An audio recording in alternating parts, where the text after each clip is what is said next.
2.4 MPI 201 chevaux, K24Z3, la grande majorité de la Honda Accord de 8e génération était équipée d'un moteur à essence atmosphérique de 2,4 litres. Ce moteur a été emprunté au modèle de 7e génération. C'est le moteur qui soulève le plus de questions opérationnelles. Par exemple, il consomme sans vergogne du pétrole, jusqu'à 1 litre au 1000 km. En pratique, la plupart des voitures ont 3 fois moins d'appétit pour le pétrole. Mais vous devez quand même vérifier le niveau d'huile plusieurs fois par mois. À propos, ces moteurs disposent d'un capteur de niveau d'huile, un 1230RL6G00, mais il ne faut pas s'y fier, le plus souvent, il ne fonctionne plus. Il est très rare de trouver des moteurs K24 qui ne consomment pas d'huile et n'en consommaient pas au départ. Évidemment, la raison en est que les segments racleurs d'huile se coquéfient très rapidement. Dans les moteurs K24 qui ne consomment pas d'huile, celle-ci est échangée tous les 5000 à 7500 km. La viscosité appropriée pour ce moteur est 5W30, la spécification est ILSAC, GF5. Il faut 4,3 litres d'huile pour la vidange, il faut la changer une fois tous les 7500 km maximum. Un autre problème avec le moteur de 2,4 litres est l'écaillage des cames de l'arbre à cames d'échappement. Il s'agit d'un problème coûteux qui a touché et continue d'affecter littéralement tous les K24. L'arbre à cames d'échappement ne comporte que 4 cames, soit une came pour chaque cylindre et 2 soupapes d'échappement. On pense que la charge sur les cames est trop importante, c'est pourquoi elles s'effondrent. Le contrôle et le réglage des jeux thermiques tous les 40 000 km semblent permettre de retarder longtemps l'apparition de l'usure des arbres à cames. En général, les arbres à cames pour moteur K24 sont en demande constante, et lors de l'achat d'une Honda avec un tel moteur, il est fortement recommandé de retirer le couvercle de soupape pour inspecter l'arbre à cames. Un nouvel arbre à cames d'échappement coûte extrêmement cher, environ $800, 14120RL5000. Il existe quelques nouveaux analogues pour $150. Un arbre à cames d'occasion en bon état coûte environ $300. Le moteur K24Z3 n'a qu'un seul déphaseur et il fait souvent du bruit après le démarrage du moteur. Les déphaseurs ont été changés lors de la campagne de rappel, mais en général, ils durent environ 200 000 km, un neuf original coûte environ $220. En général, la durée de vie du déphaseur avant cliquetis dépend fortement des intervalles de vidange d'huile. Il a également été remarqué que l'installation d'un filtre à huile spécifique, OC194, permet d'éliminer le bruissement du déphaseur après un démarrage à froid. Le moteur de 2,4 litres dispose également d'une soupape de ventilation du carter périodiquement bruyante. Il fait tellement de bruit qu'on le confond parfois avec le bruit des rouleaux de courroie de l'outil. L'état de cette vanne affecte également l'appétit en pétrole.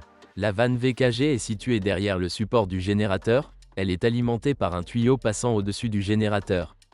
La valve VCG d'origine coûte environ $35, 1713RBBA01.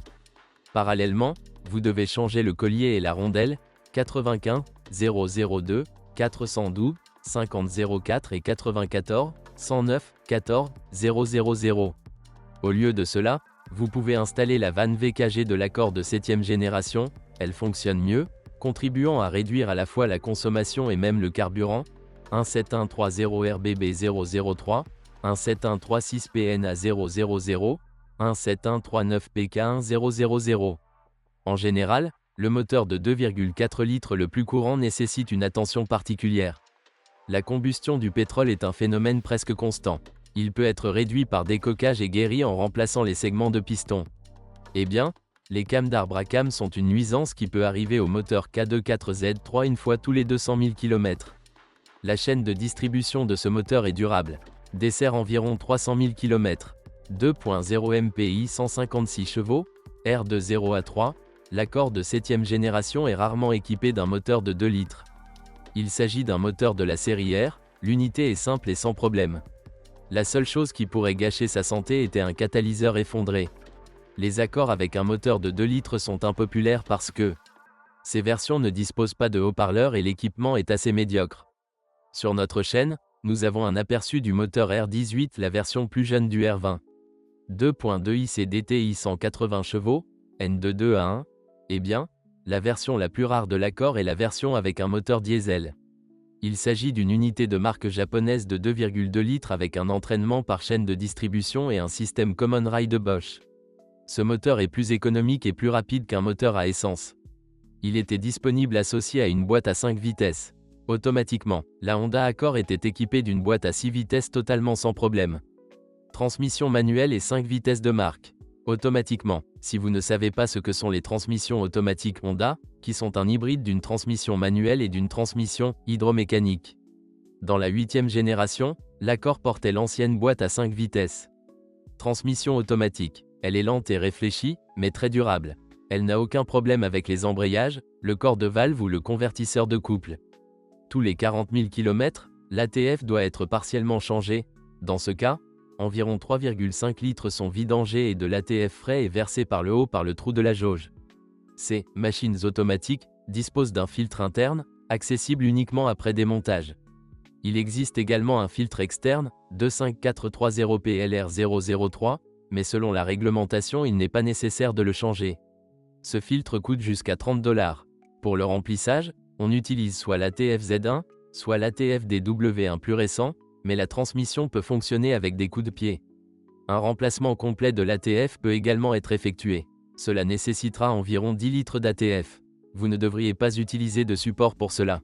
Vous pouvez simplement débrancher la conduite au niveau du filtre externe, vidanger l'ancien liquide provenant du radiateur et aspirer du nouveau liquide par le tuyau vers la transmission. Environ une fois tous les 200 000 km, le support moteur droit devra être remplacé. Son usure est indiquée par des vibrations présentes à basse vitesse, jusqu'à 40 km/h. Le support d'origine, 50820TA0A01, coûte environ $170 et les remplacements coûtent entre $20 et $70. Les joints homocinétiques des Accords sont plutôt faibles et nous avons dû les changer littéralement sur chaque voiture. Le problème est que sur la surface intérieure des joints homocinétiques, des grenades apparaissent sous forme d'obus, c'est-à-dire métal émietté. En conséquence, des vibrations apparaissent. Le plus souvent, des creux apparaissent au niveau du joint homocinétique droit, cela est indiqué par des vibrations à des vitesses de 80 à 120 km/h. Un nouveau joint homocinétique droit d'origine coûtera $440, 44310TA0A61, et de nombreux remplacements sont moins chers, jusqu'à $70. Les vibrations à basse vitesse 40 à 60 km/h indiquent une usure du joint homocinétique gauche. L'original, 44014TA0A51, coûte aujourd'hui moins de $800 et de nombreux substituts coûtent jusqu'à $70. Le roulement extérieur, 91057SR3008, de l'arbre intermédiaire dure souvent plus longtemps que les joints homocinétiques et ne coûte que $30, car vendu séparément de l'ensemble de son clip. La crémaillère de direction de toutes les Accords 8 est électrique et le moteur électrique est situé directement sur la crémaillère, et non sur le dessus de sa carrosserie ou sur l'arbre de direction. La crémaillère de direction est connue pour produire des bruits de cognement dus à l'usure de la douille de guidage droite. Aujourd'hui, presque tous les ateliers spécialisés proposent le remplacement de cette bague même sans retirer la crémaillère de la voiture. L'essentiel est qu'il n'y ait pas d'usure dans le corps du rack, sinon la bague de réparation ne résoudra pas le problème. Il sera nécessaire de meuler une bague avec un diamètre d'alésage augmenté pour compenser l'usure. De plus, la crémaillère peut vibrer en raison de l'usure du bloc de pression, il se trouve sur le côté gauche, pour le remplacer vous devrez retirer la crémaillère. Le calculateur de crémaillère de direction se trouve dans le tableau de bord, côté passager. Très rarement, et principalement sur les Accords restylés, cela échoue. Le coût de la nouvelle unité heure est hors du commun, 39 980 TL0P41, plusieurs milliers de dollars aujourd'hui. Les offres de démontage sont bien plus attractives en prix.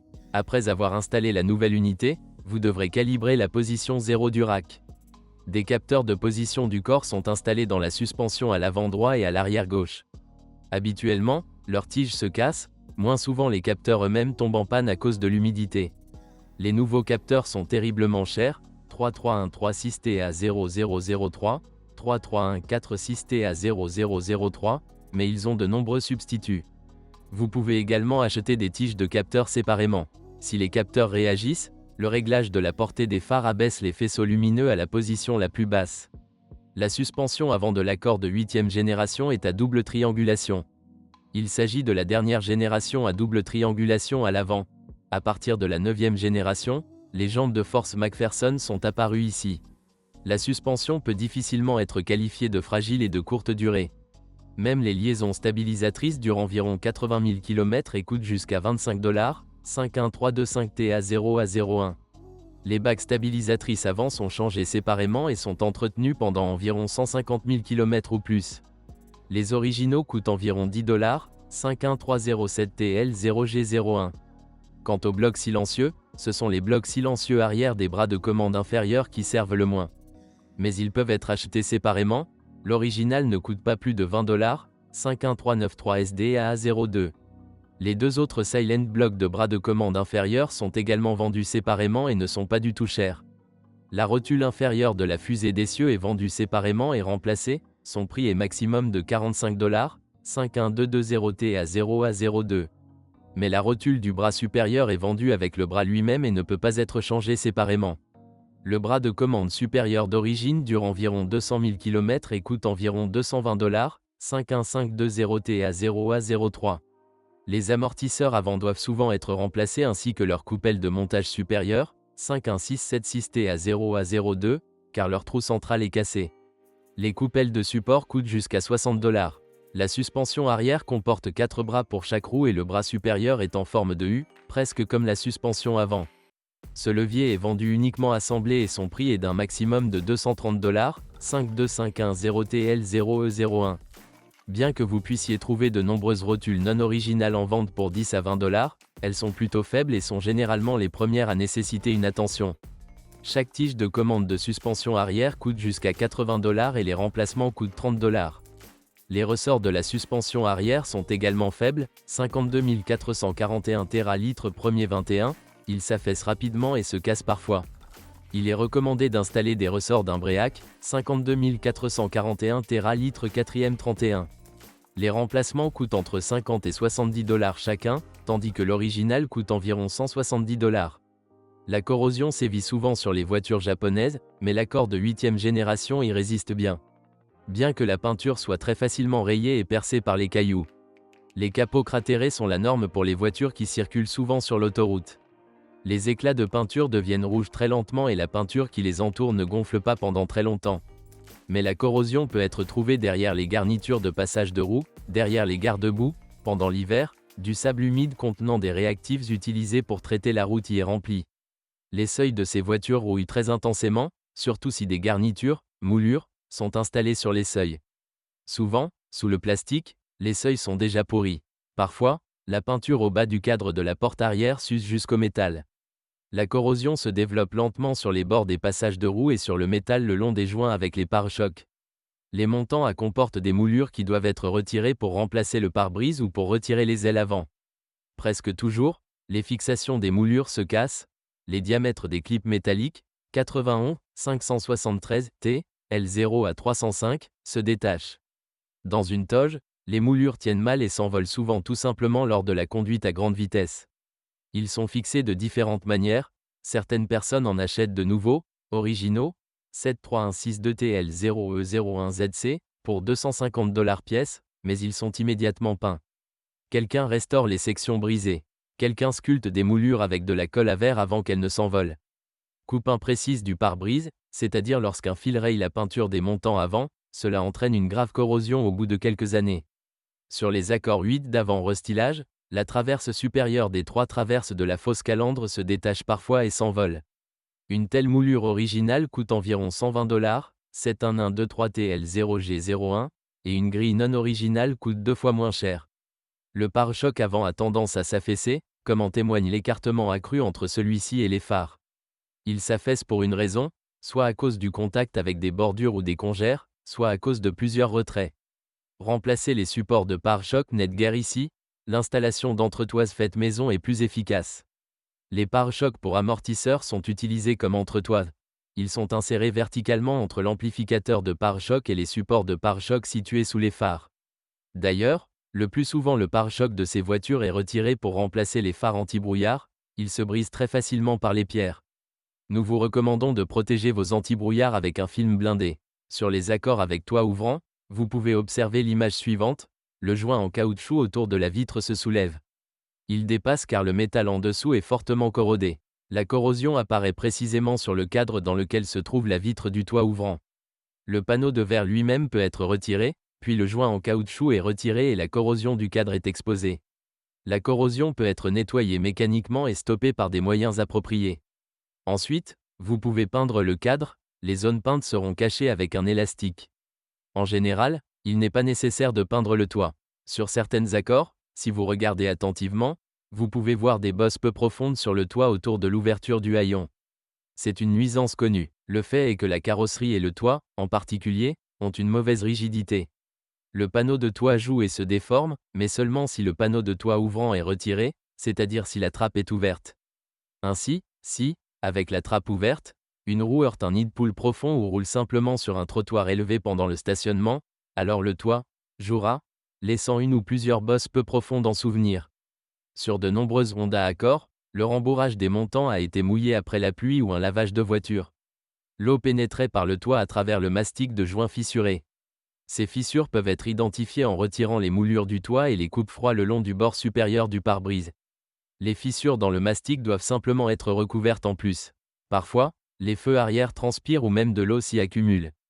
Le problème peut être traité en séchant et en collant le joint entre l'abat-jour et le corps. Si vous êtes un vrai fan de Honda, vous aimez probablement beaucoup le design intérieur et l'ergonomie. Si vous ne parlez pas de Honda, il est peu probable que vous aimiez le plastique en chaîne. La durée de vie des matériaux intérieurs est moyenne. Après 200 000 km, de nombreuses voitures doivent renouveler la tresse du volant. Vous pouvez penser à renouveler le cuir du siège conducteur. Le levier de transmission ou le sélecteur, le bouton et le couvercle du sélecteur, semblent également souvent usés. Le revêtement des accoudoirs de porte s'use et se fissure. Le chrome de l'emblème monté sur le volant se décolle également. Il peut être acheté en Chine et remplacé. Au fil du temps, le rétroéclairage des boutons du panneau de climatisation et du bloc de boutons à gauche du volant s'éteint. Ces télécommandes sont faciles à démonter et les LED à longue patte les plus courantes et les moins chères peuvent être remplacées. Parfois, un problème se pose avec la climatisation par temps froid. D'un côté l'air souffle à la température chaude souhaitée et de l'autre, froid. Ce problème ne peut être résolu qu'en remplaçant le radiateur de chauffage.